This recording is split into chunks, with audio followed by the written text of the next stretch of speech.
हाय, good morning everyone. EMS tuition classes में आप लोगों का स्वागत है। और आप लोगों को आज मैं क्लास 10th का चैप्टर ट्रिग्नोमेट्री पढ़ाऊंगा। चैप्टर 8 है ट्रिग्नोमेट्री। ट्रिग्नोमेट्री अनुपात, ठीक है, त्रिकोणमितीय अनुपात चैप्टर पढ़ाएंगे। अब हम ट्रिग्नोमेट्री के बारे में आज हम थोड़ा सा पहले मैं ट्रिग्नोमेट्री के बारे में बता देता हूँ कि ट्रिग्नोमेट्री होती है। त्रिकोणमिति होती है, ये तीन कोणों से बनी आकृति पर आधारित होती है, मतलब त्रिभुज पर आधारित होती है। और त्रिभुज पे भी हम जो पढ़ते हैं ये होती है समकोण त्रिभुज पर। समकोण त्रिभुज, देखो ये समकोण त्रिभुज होता है और समकोण त्रिभुज में एक कोण 90 डिग्री का होता है, ठीक है। एक कोण समकोण होता है, जो समकोण के सामने वाली भुजा होती है, इसके जस्ट सामने वाली भुजा को बोलते हैं कर्ण। इसको बोलते हैं कर्ण। कर्ण को इंग्लिश में बोलते हैं हाइपोटेनस। हाइपोटेनस, हाइपोटेनस साइड होती है, एक होती है इसमें आधार और एक होती है लंब। मान लो हमने इसको आधार ले लिया, आधार को इंग्लिश में बोलते हैं बेस, ठीक है। ये होती है लंब, इसको बोलते हैं perpendicular, perpendicular side, perpendicular side, ये होती है परपेंडिकुलर, ठीक है भाई। ये तीन भुजाएं होती हैं एक त्रिभुज की। इसके आधार पर हमें एक समकोण त्रिभुज के लिए जब हमें किसी समकोण त्रिभुज की दो भुजाओं का मान दो भुजाओं का मान दिया हो और तीसरी भुजा का मान हमें निकालना है, तो उसके लिए हमें एक पाइथागोरस नाम के बाबा हुए थे। पाइथागोरस नाम के बाबा, पाइथागोरस बाबा, ठीक है। ये पाइथागोरस बाबा, इनने एक प्रमेय दी है, पाइथागोरस प्रमेय। पाइथागोरस प्रमेय कहती है कि जो त्रिभुज की सबसे बड़ी, एक समकोण त्रिभुज की सबसे बड़ी भुजा का वर्ग त्रिभुज की अन्य दो छोटी भुजाओं के, त्रिभुज की अन्य दो छोटी भुजाओं के, अन्य दो छोटी भुजाओं के वर्गों के योग के बराबर होती है। जैसे यह है लंब, तो लंब का वर्ग प्लस आधार का वर्ग, इन दोनों के वर्ग के बराबर होती है। ये पाइथागोरस में दी थी, पाइथागोरस नाम के बाबा ने, ये बाबा हुए हैं। अब इन लोगों इस ये बाबा ने ये कहा है कि ये प्रमेय एक समकोण त्रिभुज पर आधारित होती है। अब देखिए ये तो हमारा हुआ पाइथागोरस प्रमेय, ठीक है। इसके बाद हम लोग आते हैं कि जब हम त्रिकोणमिति में पढ़ते हैं तो त्रिकोणमिति में हमने 6 अनुपात पढ़े हैं। हम 6 अनुपात की पढ़ते हैं, फिक्स है 6 ही अनुपात होते हैं ट्रिग्नोमेट्री में। कौन कौन से होते हैं बता देता हूं। एक तो होता है साइन, ठीक है, एक होता है कॉस, फिर tan, कॉट, सेक और कोसेक, ये 6 अनुपात होते हैं। इसके बाद इसके पीछे लगाया जाता है कोण, जिसको हम बोलते हैं थीटा। थीटा, थीटा ये होता है, इसको बोलते हैं थीटा, ठीक है। ये होता है थीटा, कोण होता है। अब देखिए ये 6 अनुपात होते हैं। इन 6 अनुपातों के बारे में अब हम इसको एक समकोण त्रिभुज पर आधारित लेके चलते हैं कि भाई एक sin थीटा बराबर होता है लंब बटे कर्ण, लंब बटे कर्ण। sin थीटा बराबर होता है लंब बटे कर्ण। cos थीटा बराबर होता है आधार बटे कर्ण, आधार बटे कर्ण। इसके बाद tan थीटा बराबर होता है लंब बटे आधार, लंब बटे आधार। अब देखिए जो एक cot थीटा होता है, cot थीटा बराबर होता है 1 बटे tan थीटा। cot थीटा बराबर होगा 1 बटे tan थीटा, मतलब कि जो cot थीटा होता है ये हमारे tan थीटा का उल्टा होता है। cot थीटा tan का उल्टा होता है। हम ऐसा कह सकते हैं कि cot थीटा बराबर, cot थीटा बराबर होगा 1 बटे tan थीटा, ठीक है। tan थीटा मतलब इसका उल्टा हुआ, ये tan थीटा था लंब बटे आधार, और cos थीटा होता है, हो जाएगा आधार बटे लंब, आधार बटे लंब, ठीक है भाई। इसके बाद cos थीटा के बाद हम पढ़ते हैं sec थीटा। अब देखिए जो sec थीटा होता है ये cos का उल्टा होता है, sec थीटा होता है cos का उल्टा यानी कि 1 बटे cos थीटा। 1 बटे cos थीटा, cos थीटा देखिए यहाँ पे आधार बटे कर्ण है तो cos थीटा पर होगा कर्ण बटे आधार, कर्ण बटे आधार, ये cos थीटा होता है। इसके बाद हमने एक और छटाई से पढ़ा है, पहला sin थीटा, दूसरा cos थीटा, तीसरा tan थीटा, चौथा cot थीटा, पांचवा sec थीटा और छठा होता है cosec थीटा, cosec थीटा जो 1 बटे sin थीटा के बराबर होता है, मतलब sin का उल्टा होगा। 1 बटे sin थीटा, cosec थीटा बराबर होगा 1 बटे sin थीटा, मतलब sin थीटा का उल्टा। इसको लिखेंगे आधार बटे कर्ण, लंब बटे कर्ण बटे लंब, इसको क्या कहते हैं, कर्ण बटे लंब, क्योंकि sin थीटा का मान होता है लंब बटे कर्ण और cosec थीटा का मान होगा कर्ण बटे लंब।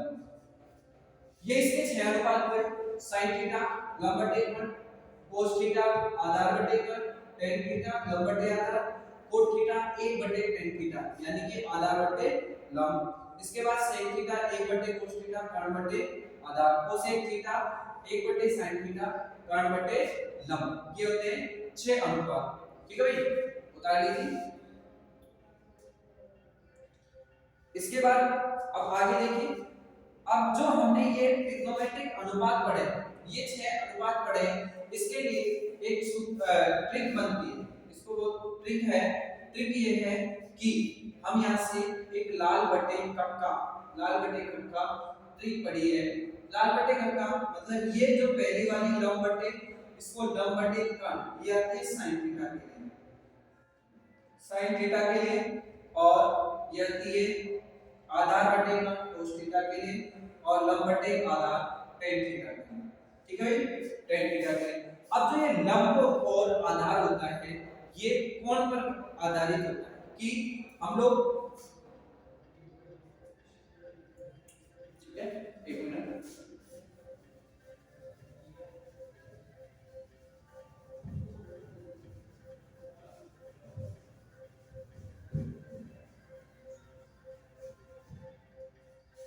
देखिए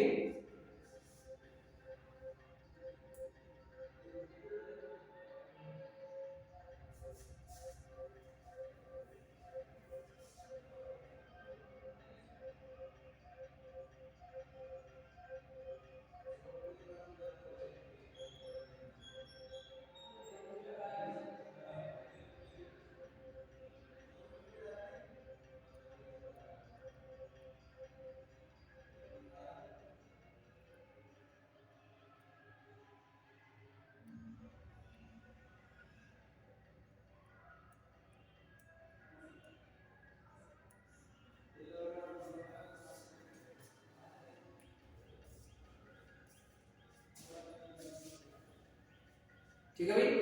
अब देखिए ये हमने ट्रिक पढ़ी है, लंब बटे कर्ण, आधार बटे कर्ण और लंब बटे आधार। इसके बाद हम लोग अब आगे देखते हैं कि भी sin थीटा का, अब ये हमने 6 रेशियोज पढ़ लिए।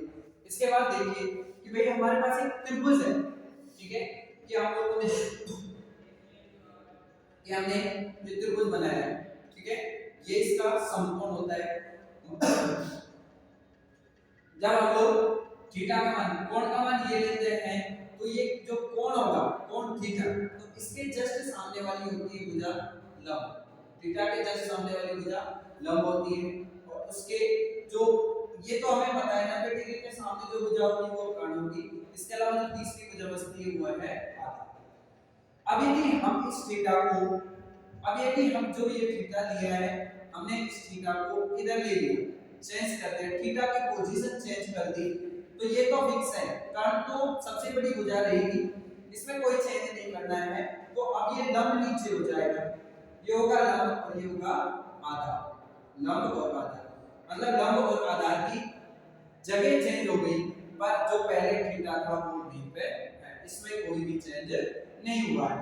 अब आगे देखिए, अब लोग, अब हमने एक सूत्र और सूत्र लिखवा देते हैं, एक देखिए, ठीक है भाई, यहाँ पे थीटा चेंज हुआ, ये लंब हो गया, ये आधार हो गया, सबसे बड़ी भुजा का, जब ये थीटा था, ये लंब है, ये आधार है और ये कर्ण है, ठीक है, वो पाइथागोरस सूत्र में है उधर। अब अभी हम लोगों ने, अब इसके कुछ सूत्र लिखवा देते हैं, ठीक है भाई, ट्रिग्नोमेट्री के सूत्र लिखवा देते हैं।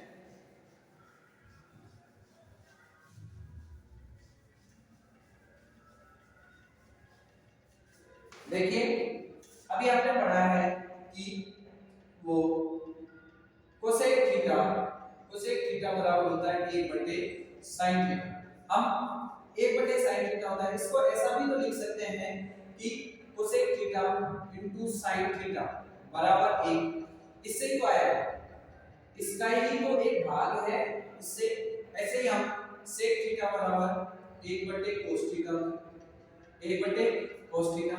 तो इधर इसको क्या लिख सकते हैं, sec theta into cos theta बराबर 1।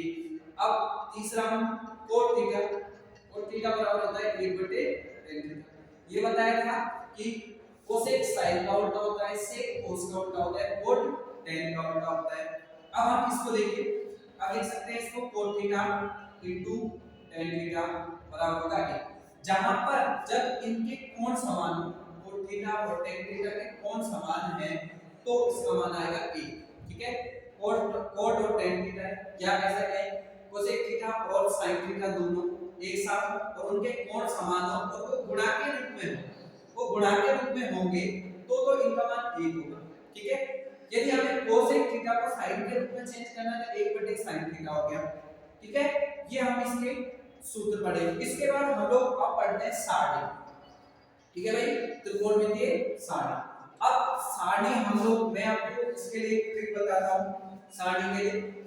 ठीक है, ये मिटा देता हूं।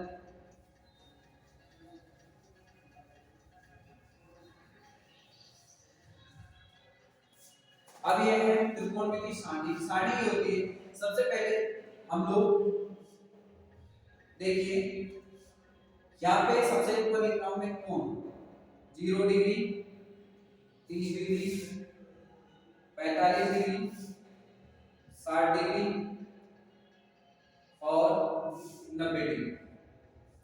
ठीक है, मतलब इन सब के लिए हम मान निकालेंगे। यहाँ पे लिख देते हैं अनुपात, रेशियो लिखते हैं। रेशियो लिखता हूं यहाँ पे, सबसे पहले sin थीटा, पहले ट्रिक लिख देते हैं। अब सबसे पहले sin थीटा के लिए मान निकालते हैं कि भाई sin थीटा बराबर क्या होगा, sin 0 के लिए क्या होगा।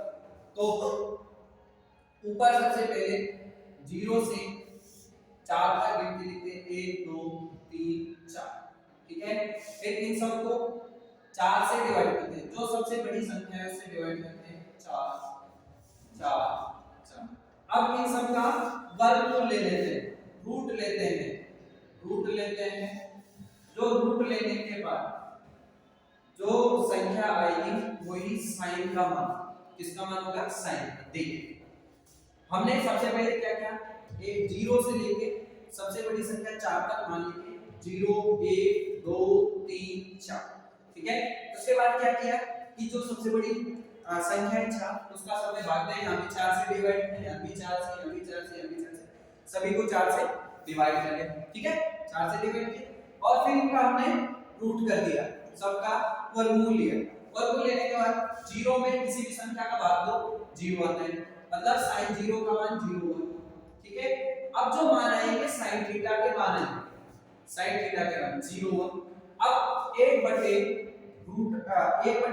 आप लोगों ने ये पढ़ा होगा कि जब हम रूट a/b लिखते हैं तो ये रूट a/b होता है। ठीक है, कर सकते हैं। जब हम इसको ऐसा करते हैं तो 1 का रूट 1 होगा और 4 का रूट क्या होगा, 2। 1 का रूट 1 होता है, 4 का रूट 2। इसका मान क्या हो जाएगा, 2 एकम 2, 2 दूनी 4। 1 का रूट 1 हो जाएगा और नीचे बचेगा रूट 2, क्या बचेगा, रूट 2। यहाँ 3 का रूट 3 हो जाता है, 2 का 4 का कितना हो जाता है, 2। 4 से 4 कट गया, 1 का रूट क्या होगा, 1। ये किसके लिए है, sin 0 के लिए 0 डिग्री, 30 के लिए 1/2, 45 के लिए 1/√2, 60 के लिए √3/2 और 90 के लिए 1। अब इसके बाद हम निकालते हैं cos थीटा। ठीक है भाई, cos थीटा आया समझ में, समझ में आ रहा है क्या, समझ में आ रहा है तो इस चैनल को एक बार सब्सक्राइब करें और प्लीज शेयर कर दें। ठीक है, समझ में आया, अच्छा है। ठीक है, इसके बाद हम लेते हैं cos थीटा। cos थीटा क्या होता है, इस साइन का उल्टा होता है, इसके मान सारे चेंज कर दो, इसको इधर से उठाया और पलट दो, पलटे के क्या करेंगे, देखिए जो 90 था वो इसके लिए 0 का मान हो जाएगा, जो यहाँ पे 60 था वो 30 का मान हो जाएगा, ठीक है। 45 बीचों बीच में आएगा, इसका मान वही रहेगा। इसके बाद इसका मान देखो 1/2, तो अब 60 का 1/2 हो गया, इसका मान 0 था, ये 0 हो गया। cos 0 का मान 1, cos 30 का मान 3/2 और cos 45 का मान 1/2 और 60 का मान 1/2, 90 का मान क्या हुआ 0, ठीक है भाई। अब हमारे पास cos थीटा का आ गया। अभी हमने tan थीटा का एक और फार्मूला होता है, देखिए tan थीटा बराबर होता है sin थीटा बटे cos थीटा, ये भी फार्मूला होता है कि tan थीटा बराबर होगा sin थीटा बटे cos थीटा। ये कैसे आया tan थीटा बटे sin थीटा बटे cos थीटा, अभी थोड़ी देर में बताता हूं, ठीक है भाई। देखिए sin थीटा बटे cos थीटा, अब हमें tan थीटा का मान निकालना है। tan थीटा का मतलब क्या हुआ कि भाई sin में cos का भाग दो, ये करते हैं कि यहां से करके देखते हैं कि भाई 0 में 1 का भाग दिया तो 0 आया, 0 में 1 का भाग दिया तो 0 आया, 0 में 1 का भाग दिया 0 आया, ठीक है भाई, इसका मान 0 आ गया। इसके बाद यहां से देखिए 1/2 में भाग दिया √3/2 का, इस वाली संख्या को भाग देने से सीधा सीधा हमारे tan का मान आ जाएगा, क्योंकि हम लोगों ने सूत्र पढ़ा है tan थीटा बराबर होता है sin थीटा बटे cos थीटा, sin थीटा बटे cos थीटा, तो 1/2 ये हमने इसको क्या किया 1/2, इसका जो भाग की जगह गुणा करते हैं तो नीचे वाला जो भिन्न होती है उसको चेंज कर देते हैं, ऊपर से कट गया तो इसका मान होगा 1/√3, 1/√3। अब यहां से देखिए 1/√2 से भाग देंगे 1/√2 का, इससे 1 कट जाएगा, इसका मान क्या आया 1, इसका मान आ गया 1। अब अगला देखिए यहां से क्या है √3/2 में 1/2 का भाग देंगे, तो देखिए वही इसका हमने क्या करेंगे √3/2 इस भाग की जगह गुणा कर देंगे, इस भाग की जगह गुणा किया तो ऊपर वाला नीचे और नीचे वाला ऊपर, तो क्या आया √3। अब ये क्या हो गया 1/0, यहाँ पे था 0/1, 0/1 मतलब 0 होता है, पर 1/0 1 या 0 का किसी भी संख्या में भाग दोगे, 0 का किसी भी संख्या में भाग दोगे तो उसका मान आता है अपरिभाषित।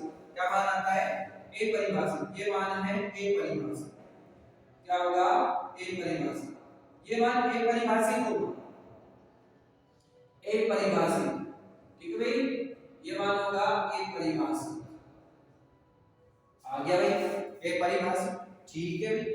अब देखिए tan का उल्टा जैसे cos था, वो sin का उल्टा cos था, ऐसे ही tan का उल्टा क्या होगा cot, tan का उल्टा क्या होगा cot, तो यहां से cot थीटा का मान निकाल देंगे।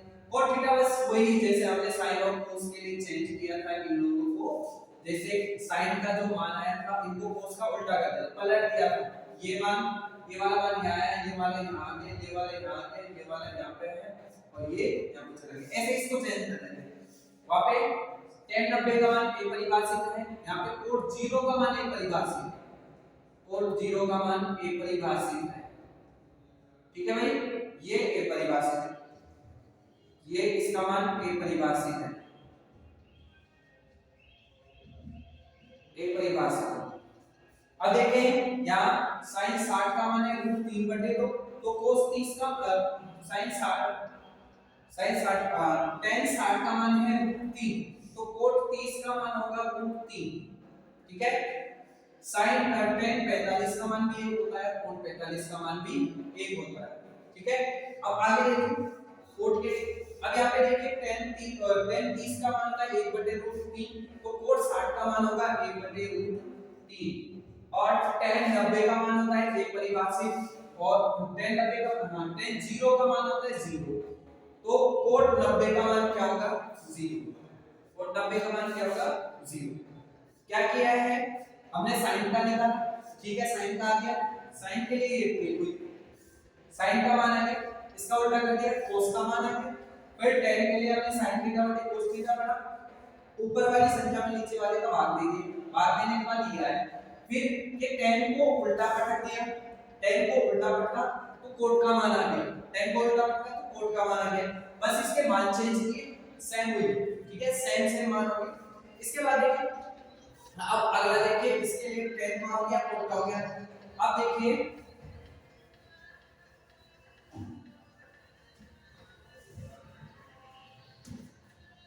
देखिए sec cosec theta, cosec theta हमने क्या पढ़ा है, कोसेक थीटा बराबर होता है 1/sin theta, 1/sin theta, 1/sin theta पढ़ा है आप लोगों ने कोस थीटा।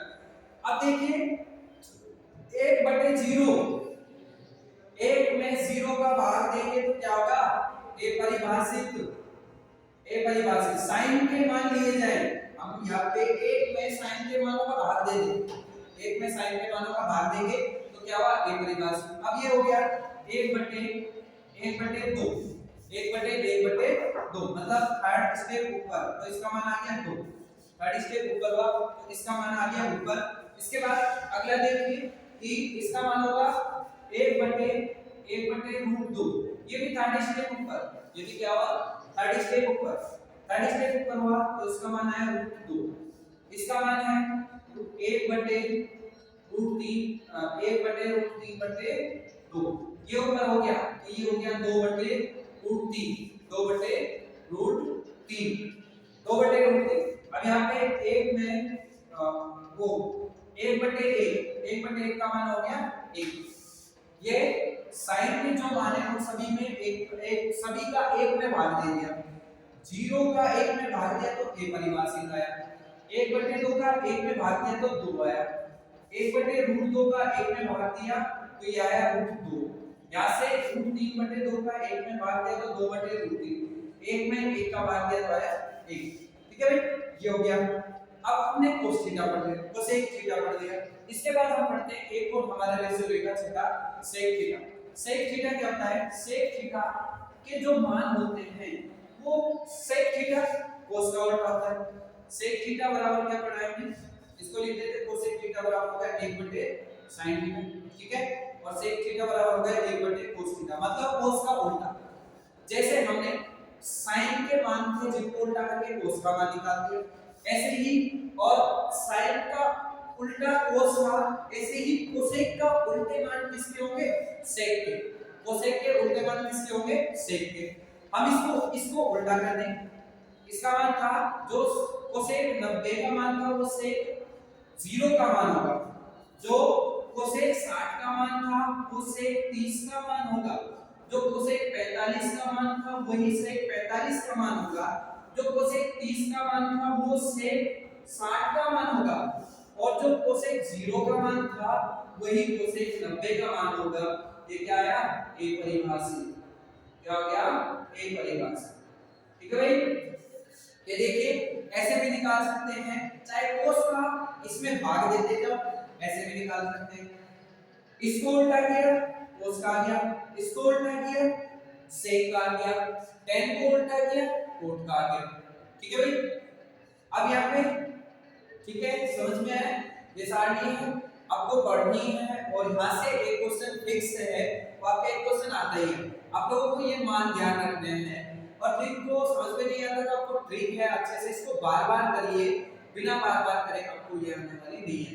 मैथ का फंडा यही होता है कि आप मैथ को जितना रिवीजन करा जाए उतना रिवीजन करो, जितना पढ़ोगे उतनी मैथ आएगी, ये आप लोगों को सबसे अच्छा है। ठीक है, आज का लेक्चर यहीं पे खत्म करते हैं। थैंक यू और बेस्ट ऑफ लक।